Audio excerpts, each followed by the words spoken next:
बड़ी खबर, बड़ी जानकारी पटना से सामने आती हुई, जहां नीतीश कुमार ने सीएम पद से इस्तीफा दे दिया है। जी हां, इस वक्त का अहम अपडेट आपके साथ साझा कर रहे हैं। नीतीश कुमार ने राज्यपाल को इस्तीफा सौंप दिया है और इस्तीफा देने के पहले पीएम मोदी से उन्होंने बातचीत भी की।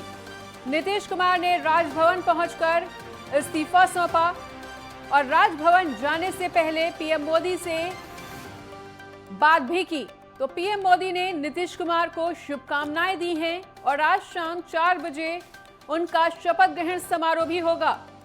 तो आरजेडी के साथ काम करना मुश्किल है, नीतीश का ये कहना, और सरकार को समाप्त करने का प्रस्ताव दिया है।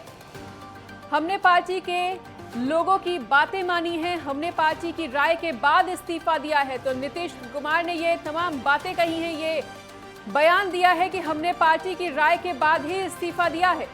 और नीतीश कुमार राज्यपाल को अपना इस्तीफा सौंप चुके हैं। ये इस वक्त की बड़ी खबर, बड़ी जानकारी आपके साथ साझा कर रहे हैं। इस्तीफा देने के पहले पीएम मोदी से उन्होंने बात भी की। नीतीश कुमार ने राजभवन पहुंचकर इस्तीफा सौंप दिया है और राजभवन जाने से पहले पीएम मोदी से बातचीत की नीतीश कुमार ने। तो पीएम मोदी ने नीतीश कुमार को शुभकामनाएं दी हैं और आज शाम 4 बजे शपथ ग्रहण समारोह होगा। आरजेडी के साथ काम करना उन्होंने मुश्किल बताया और उन्होंने कहा कि सरकार को समाप्त करने का प्रस्ताव दिया गया है उनके द्वारा और हमने पार्टी के लोगों से बातचीत की, रायशुमारी की और इस तमाम रायशुमारियों के बाद ही ये निर्णय लिया गया है और इस्तीफा पेश किया गया है। तो नीतीश ने साफ स्पष्ट कहा है कि हमने पार्टी की राय लेने के बाद इस्तीफा दिया है और मैंने इस्तीफा अब दे दिया है। नीतीश कुमार ने सीएम पद से इस्तीफा अपना राज्यपाल को सौंपा। नीतीश कुमार ने राज्यपाल का इस्तीफा जो है वो मंजूर कर लिया। इस्तीफा देने के पहले पीएम मोदी से मन की बात से भी पहले उन्होंने अपनी बात कही और नीतीश कुमार ने राजभवन पहुंचकर अपना इस्तीफा सौंप दिया है। राजभवन जाने से पहले पीएम मोदी से बात की और पीएम मोदी ने भी नीतीश कुमार को शुभकामनाएं दी हैं। तो आज शाम 4 बजे शपथ ग्रहण समारोह होगा और आरजेडी के साथ काम करना उन्होंने मुश्किल बताया, इसीलिए उन्होंने ये कदम उठाया है। सरकार को समाप्त करने का प्रस्ताव दिया गया।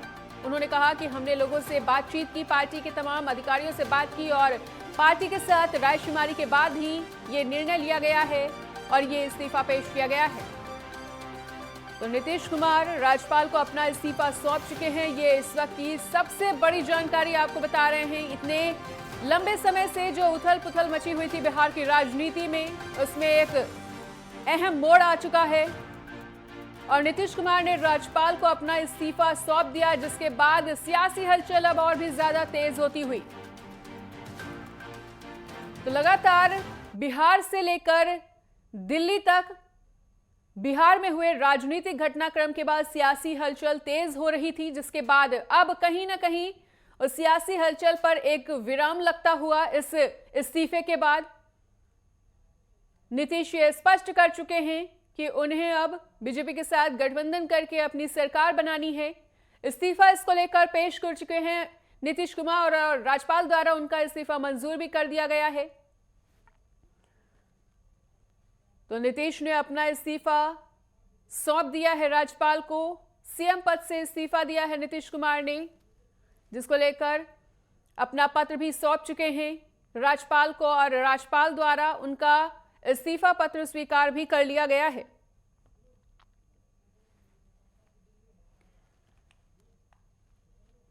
तो सूत्रों के मुताबिक नीतीश कुमार ने जेडीयू विधायक दल की बैठक में इस्तीफे का ऐलान करते हुए कहा कि अब साथ रहना मुश्किल है और इस्तीफे का वक्त है। बैठक के बाद वो कुछ ही देर के बाद ही इस्तीफा देने के लिए राजभवन के लिए रवाना हो चुके थे और वहां पर जाकर उन्होंने राज्यपाल को अपना इस्तीफा सौंप दिया।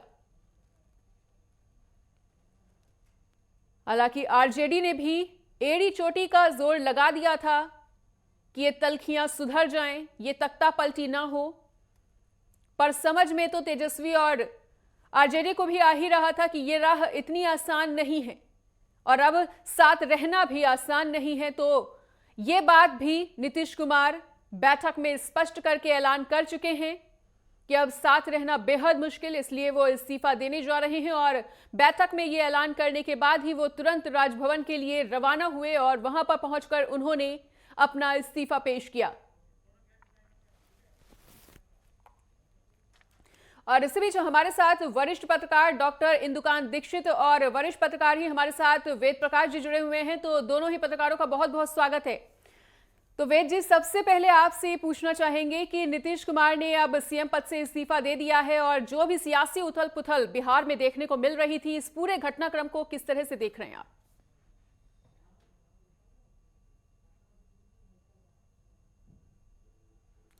वेद सर, क्या आप तक हमारी आवाज पहुंच रही है? बिल्कुल। और डॉक्टर इंदुकांत जी के पास जाना चाहेंगे। डॉक्टर इंदुकांत, वही सवाल आपसे भी पूछना चाहते हैं कि जिस तरह से अब नीतीश कुमार ने इस्तीफे को पेश कर दिया है, राज्यपाल को अपना इस्तीफा सौंप दिया है और उन्होंने मंजूर भी कर लिया, अब इस पूरे सियासी घटनाक्रम को किस तरह से देख रहे हैं? नमस्कार मनीषा जी, मेरी आवाज आ रही है? नमस्कार सर, बिल्कुल आवाज आ रही है, अपनी बात को रखें। जी, वेद जी को भी नमस्कार जी। और मैं तो सिर्फ कागज के फूल एक फिल्म आई थी जी, उसके गाने को मैं देख रहा था, याद कर रहा था कि मेरी आवाज आ रही है ना? जी जी बिल्कुल आ रही है सर। गुरुदत्त और वहीदा रहमान पे फिल्माया गया था 1959 में। जी। देखी जमाने की यारी, बिछड़े सभी बारी बारी।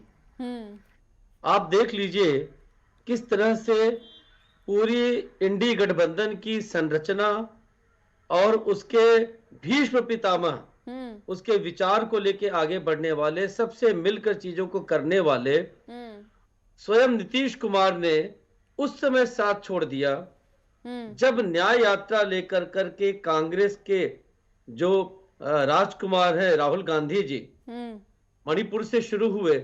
और देखिए क्या वक्त का तकाजा है मनीषा जी, और ये कहते हैं राजनीति, रियल पॉलिटिक्स, कि वो जैसे इंटर करते हैं वेस्ट बंगाल से होते हुए बिहार में, वेस्ट बंगाल का जो हिस्सा पड़ता है वहां पे ममता जी की पार्टी के तृणमूल कांग्रेस के लोग उनका विरोध करते हैं और साथ में ये घोषणा ममता जी कर देती हैं कि हमारा कोई वास्ता वेस्ट बंगाल में कम से कम नहीं होगा कांग्रेस से। पहला झटका खुलेआम जो था। उसके बाद जैसे ही वो आगे बिहार में आकर के काम शुरू करते हैं, वहां पे बैठक करते हैं, वहां पे मार्च निकालते हैं न्याय यात्रा का, नीतीश कुमार जी ने हाथ जोड़ लिए कि आपके साथ मेरी कोई बोगी या कोई रथ नहीं चल सकता है, और ये तो उन्होंने पहले ही साफ कर दिया था कि वो न्याय यात्रा में नहीं शामिल होंगे। अब आप देखें कि उसी दौरान आप पार्टी ने पंजाब में घोषणा कर दी।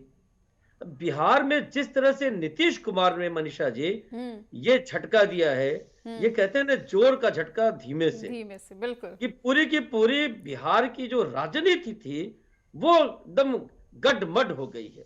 बिल्कुल। अब देखिए इसके दो तीन पक्ष है मनीषा जी, ये नहीं है कि ये पूरी चीज भाजपा के पक्ष में है। बिहार में लोग नीतीश जी के इस तरह से बार बार दल बदलने, साथ बदलने, जो पलटू राम उनको नाम दिया था तेजस्वी ने, उनके साथ जाने से इतने नाराज थे कि हमें जो जानकारी मिली कि बिहार में एक बड़ी जनसंख्या ऐसी है जो उनको सबक सिखाना चाहती थी इन चुनाव में, कि वो आरजेडी के साथ आए और हम उनको सबक सिखाएंगे। लेकिन अब जिस तरह से ऐन मौके पर 24 के चुनाव के पहले वो फिर से भाजपा के साथ जा रहे हैं, एक बड़ा वर्ग और एक बड़े स्तर पे विश्लेषक ये मानते हैं कि इसका नुकसान बिहार में भाजपा को उठाना पड़ सकता है। लोग तो चीजें से जोड़ रहे हैं कि ये जातियां जुड़ गई, नीतीश के नेतृत्व में होगा तो 40 में अधिक से अधिक सीटें बीजेपी जीत सकती है। लेकिन जो नीतीश के खिलाफ एक माहौल बिहार में था, वो उसका खामियाजा हमें आशंका है कि बीजेपी को भुगतना पड़ सकता है बिहार में, अनलेस वो इस चीज को कायदे से प्रेजेंट करे जनता के सामने कि किन परिस्थितियों में वापस वो नीतीश को जोड़ रहे हैं। आपको याद होगा कि अमित शाह जी ने कहा था कि इनके लिए दरवाजा बंद है, कभी साथ नहीं शामिल होंगे। बिल्कुल। और स्वयं जो सम्राट चौधरी, उन्होंने क्या कहा था कि ये साफा, ये पगड़ी तभी उतरेगी जब नीतीश को हम सत्ता से उतारेंगे। अब बेचारे वो जवाब नहीं दे पा रहे हैं। लेकिन राष्ट्रीय राजनीति का फलसफा ये है कि जो इस चीज के कर्ता धर्ता थे इंडी गठबंधन के, उनको इस्तीफा दिला के अपने साथ लेकर भाजपा ने राष्ट्रीय स्तर पर इंडी गठबंधन और कांग्रेस को बड़ा झटका दिया है और इसके दूरगामी परिणाम होंगे जी। और शायद इसी को राजनीति भी कहते हैं कि कभी भी कुछ भी हो सकता है। और एक बार फिर से वेद जी के पास लौटना चाहेंगे। वेद जी, क्या अभी आप हमें सुन पा रहे हैं? हमारी आवाज आप तक पहुंच पा रही है? बिल्कुल मनीषा, बिल्कुल। वेद सर, जिस तरह से अभी डॉक्टर इंदुकान सर ने ये एक बात कही है कि भाजपा को कहीं ना कहीं इसका खामियाजा दूरगामी परिणाम भुगतने पड़ सकते हैं, क्या आपका भी यही विचार है? और अगर भाजपा ने उन्हें दोबारा से मौका दिया है तो इसके पीछे आप क्या स्ट्रैटेजी समझ पा रहे हैं, किस तरह की राजनीति समझ पा रहे हैं? जी बिल्कुल, इंदु सर ने, जहां तक मैं उनकी कुछ बातों से सहमत हूँ। अभी देखा जाए तो भारत की राजनीति में इस बात से इनकार नहीं किया सकता कि जो भारतीय राजनीति का यूं कहिए तो एक दुर्भाग्य है कि आज भी हमारे देश की राजनीति, जहां ज्ञान विज्ञान अपने इस स्तर पे है देश दुनिया में, आज भी हमारे जो राजनीति की धुरी है वह जाति धर्म पे घूमती है। तो बिहार में जहां तक मैं समझता हूँ, भाजपा कहीं न कहीं अपना वो चाह रही है कि अपना एक मतलब नीतीश कुमार जो अभी गए हैं तो इनकी एक अपनी असरवादिता है। नीतीश कुमार अभी जो बता रहे हैं, अभी उन्होंने जो कहा है कि मुझे काम नहीं करने दिया जा रहा था या काम करने में असुविधा हो रही थी, तो ये इन बातों को, बचकानी बातों को आसानी से समझा जा सकता है कि उनका जो अपना ये था कि विधानसभा और लोकसभा का चुनाव अगर एक साथ हम करा लेते हैं तो हम सीएम रहते हुए 3 नंबर की पार्टी है, उनकी संख्या विधानसभा में 45 थी, तो इनको तमाम तरह की, और दूसरा इंडी गठबंधन में उनको कन्वेटर को लेकर जो लालू यादव की स्पष्ट तौर पे उनको सहयोग करने की न भावना, तो तमाम तरह चीजों को लेकर उनके अंदर कहीं न कहीं अंदर से दिसंबर माह से ही इस तरह की बातें चल रही थी। आपने देखा होगा अभी जो भारत की राजनीति है तो भाजपा बिहार में अभी देखा होगा जननायक कर्पूरी ठाकुर को 100वें जन्मदिन पे उनको भारत रत्न से नवाजा गया। तो नीतीश कुमार का जो एक राजनीति का अपना एक उन्होंने परसेप्शन बनाने का एक ख्याल उनका जो था, जनसंख्या जातीय जनगणना आपने देखा होगा, तो जातीय जनगणना का ही जवाब था भाजपा का मास्टर स्ट्रोक जो उन्होंने जननायक कर्पूरी ठाकुर को भारत रत्न से, तो ये 24 की तैयारी है। तो मैं समझता हूं कि हर लोग यहाँ सिद्धांत की राजनीति नहीं है, सत्ता सर्वोपरि है, चाहे वो भाजपा हो या जदयू हो। तो ये तमाम लोग जो चुनाव में एक दूसरे के खिलाफ इनको वोटिंग होती है मतदाता के द्वारा, और ये बगैर पूछे 5वीं बार और 9वीं बार सीएम बनने की तैयारी है।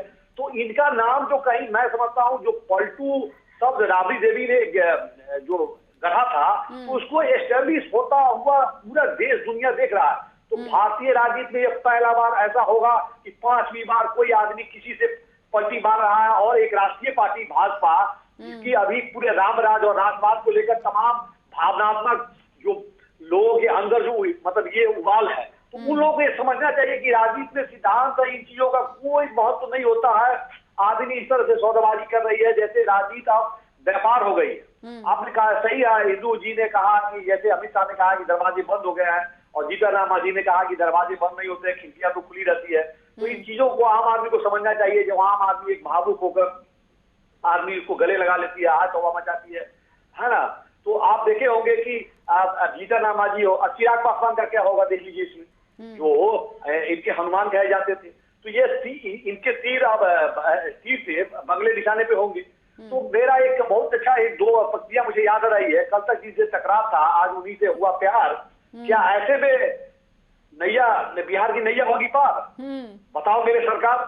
बिल्कुल ठीक है। तो इंदुकान सर, जैसा कि अभी वेद सर ने एक बात कही है कि जिससे पहले थी तकरार उसी से हो गया दोबारा से प्यार, तो क्या नैया होगी पार? क्या कहना चाहेंगे इस पूरे बयान पर? आपकी क्या कुछ प्रतिक्रिया? बिल्कुल ठीक कहा वेद जी ने कि तकरार, वो भी तकरार इस स्तर का था कि जो राष्ट्रीय स्तर पे चाणक्य माने जाते हैं भाजपा के और उनके गठबंधन के, अमित शाह ने जा करके उनके घर में बिहार में कहा था कि नीतीश कुमार के लिए हमेशा हमेशा के लिए भाजपा का दरवाजा बंद हो गया है। बिल्कुल। लेकिन अब कल हमने देखा शाहनवाज हुसैन जी ने एक्सप्लेन किया इस चीज को, और ठीक कहा वेद जी ने कि दीवारें थोड़े चुन गई थी, दीवार चुन दी जाती है जहां परमानेंट बंद होता है, दरवाजा तो बंद होता ही है खुलने के लिए। तो ठीक है, ये भी देखिए ये वक्त का तकाजा है और ये राजनीति की पलटी मारी है कि आपने जिस दरवाजे को बंद किया था, आपने कहा मैंने सील तो किया नहीं था, दरवाजा खुल गया। और राजनीति में बिहार के इसका बड़ा प्रभाव पड़ेगा।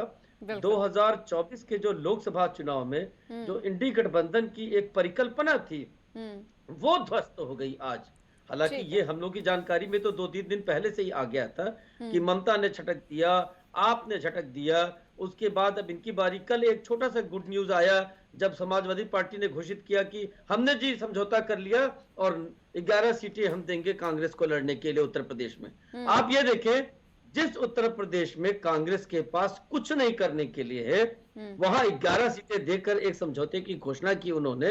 उसके क्या परिणाम होंगे?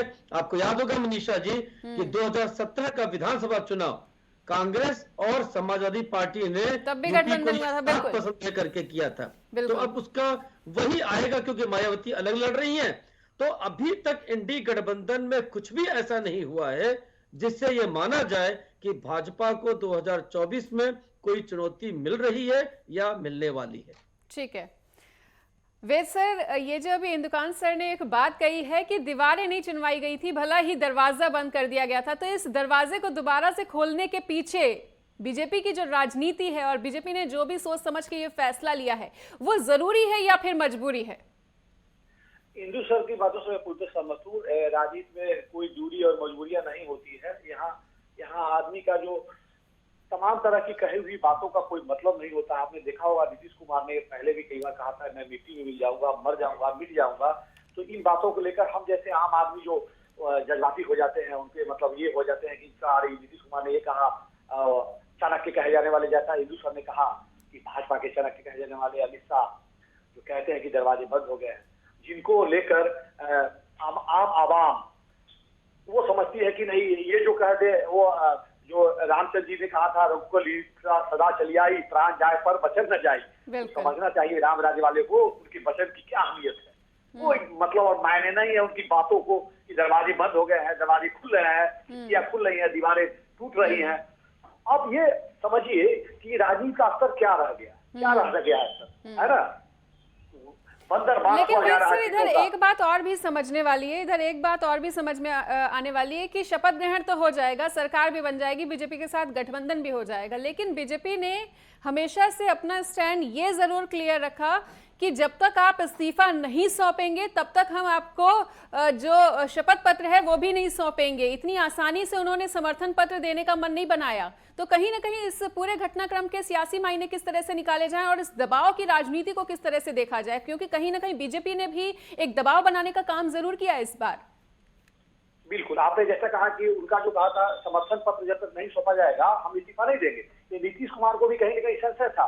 ऐसा नहीं कि मेरे साथ कहीं डबल गेम हो जाए, जैसा कि भाजपा के चाणक्य कहे जाने वाले, तो उनको लेकर हर आदमी को संशय और डर सा बना रहता है। तो भाजपा की भी स्टेटमेंट नहीं होगी। वेद सर सुनेंगे आपको, बिल्कुल आपकी बात को पूरा होने देंगे और सीधा रुक करते हैं इस वक्त बीजेपी कार्यालय का, जहां पर इस वक्त प्रेस कॉन्फ्रेंस चल रही है। सभी एनडीए के मित्र पक्ष मिलकर एनडीए की सरकार बिहार में बनाई जाए, बिहार वासियों के हित के लिए ये सरकार बने और भारतीय जनता पार्टी के विधायक दल के नेता के नाते सम्राट चौधरी जी का चयन किया गया और उपनेता के नाते श्रीमान विजय सिन्हा जी का चयन किया गया है। मैं अभी सम्राट जी और विजय जी को 2-2 मिनट कहने के लिए कहता हूं और यहाँ से सभी विधायक जदयू के साथ संयुक्त बैठक के लिए जाएंगे। वहाँ एनडीए की बैठक में वहाँ पर नेता उपनेता चयन किया जाएगा और बाद में फिर माननीय राज्यपाल जी को हम सब मिलेंगे।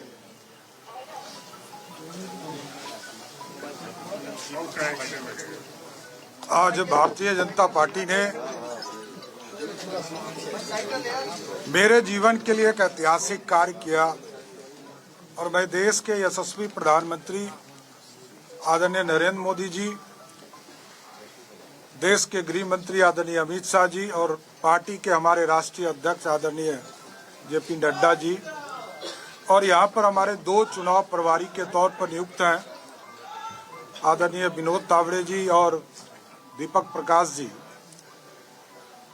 के नेतृत्व में बिहार में भारतीय जनता पार्टी का अध्यक्ष भी भारतीय जनता पार्टी ने हमें बनाया, विरोधी दल का नेता भी बनाया।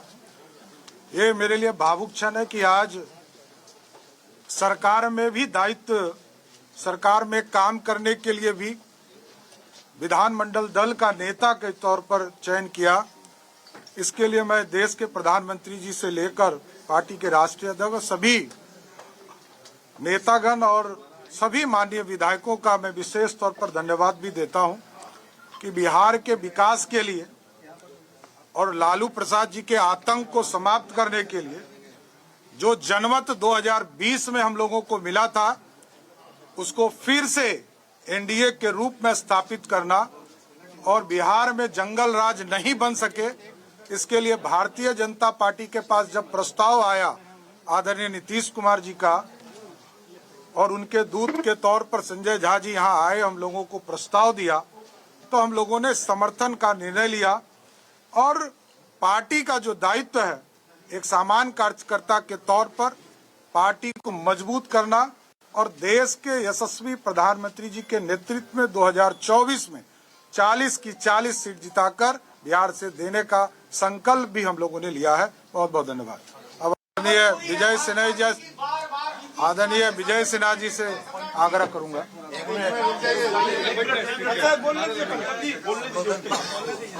आज भारतीय जनता पार्टी भी जिम्मेदारी दी है, हमारे नेतृत्व सक्षम नेतृत्व, मैं हृदय से आभार और धन्यवाद देता हूं कि बिहार के अंदर व्याप्त अपराध, भ्रष्टाचार, जंगल राज की मानसिकता गुंडे राज में तब्दील हो रहा था और सक्षम नेतृत्व ने बिहार की जनता के हित में जो निर्णय लिए हैं, मैं अपने देश के प्रधानमंत्री, राष्ट्रीय अध्यक्ष, गृह मंत्री और प्रभारी महोदय का आभार व्यक्त करते हैं, धन्यवाद देते हैं कि जो भी निर्णय है हम लोग बिहार की जनता के भावनाओं के अनुरूप और जनता के जो जनादेश है उसका सम्मान करते हुए बिहार के अंदर एक सकारात्मक रचनात्मक वातावरण बने, ये हम लोगों के संकल्प सुशासन स्थापित करने का, उसको साकार करने के लिए अपने नेतृत्व के आदेश के प्रति आभार और बिहार की जनता के प्रति अपनी जिम्मेदारी निभाने के लिए तमाम लोगों का धन्यवाद। तो अभी हमने सुना कि किस तरह से विनोद तावड़े और सम्राट चौधरी ने संयुक्त प्रेस वार्ता करते हुए अपनी बातों को रखा है। और इस बीच एक बार फिर से रुख करना चाहेंगे वेद कुमार जी का, जो कि अपनी बात को रख रहे थे। वेद जी, अभी आपने तमाम बातों को सुना है कि विनोद तावड़े ने क्या कुछ कहा, सम्राट चौधरी ने क्या कुछ कहा है, उनके बयानों पर आपकी क्या कुछ प्रतिक्रिया? जैसा अभी प्रदेश अध्यक्ष भाजपा बिहार सम्राट चौधरी कह रहे थे कि उनको विधानमंडल का नेता चुना गया है और उनका कहना यह था कि उनके जो आलाकमान का जो ऐतिहासिक फैसला है, वास्तव में आप देखिए कि कैसा ऐतिहासिक फैसला। कभी सम्राट चौधरी ने पगड़ी और साफा बांधा था और कसमें खाई थी कि जब तक नीतीश कुमार को सत्ता से हम बेदखल नहीं करेंगे, अब साफा और पगड़ी नहीं खुलेगा। तो अब उस पगड़ी को क्या नीतीश की साफा भी बन गया और पगड़ी भी बन गई। बिल्कुल, पगड़ी भी। हाँ, तो ये बताइए वास्तव में ऐतिहासिक फैसला नहीं तो क्या है। अब रही बात, अभी विजय सिन्हा जी ने बताया जंगल राज, तो सम्राट चौधरी के पिता का बयान आपने प्रधानमंत्री को लेकर कभी बिल्कुल वेद सर, मिट्टी में गाड़ देंगे। बिल्कुल वेद सर लौटेंगे। और इंदुकान सर, एक लाइन में आपका रिएक्शन, एक लास्ट रिएक्शन, वन लाइनर। देखिए, सम्राट चौधरी ने अपना वादा पूरा किया, हमें लगता है। एक लाइटर मोड में मैं कह रहा हूं कि लाइटर नोट पे कि उन्होंने देखिए सत्ता से उतार दिया नीतीश जी को, ठीक है, और जो पगड़ी बांधी थी वही पगड़ी अब शाम दोबारा से पहन ले, बिल्कुल पहना देंगे। यही राजनीति का असली रंग है। बिल्कुल। तो दोनों ही वरिष्ठ पत्रकारों का हमारे साथ जुड़ने के लिए और इस तमाम बातचीत के लिए बहुत बहुत शुक्रिया।